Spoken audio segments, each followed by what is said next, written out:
మొన్న కాకరకాయ ఇగురు కింద వండాను కదా, ఇవాళ కాకరకాయ ఫ్రై చేస్తున్నాను. కాకరకాయలు చెక్కేసుకుని కాకరకాయలు పిక్కలు తీసేసుకుని రౌండ్గా చక్కెరలా కోసుకుని ఇంకో పూరీల్లో ఎలా వేపుకుంటాం అలా వేపుకోవాలి. ఇలా వేపుకుని ఇంకో బాగా వేగిన తర్వాత ఇంకో ఇలా వస్తాయన్నమాట. దానికి కావాల్సిన రెసిపీ కూడా చెప్తున్నాను. ధనియాలు, జీలకర్ర,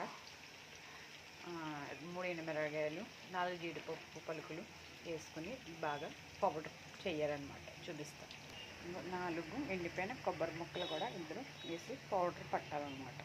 ఇందులో ఇలా వేసి పక్కన పెట్టాను కదా, ఇందులో పౌడర్ ఆడి ఇదిగో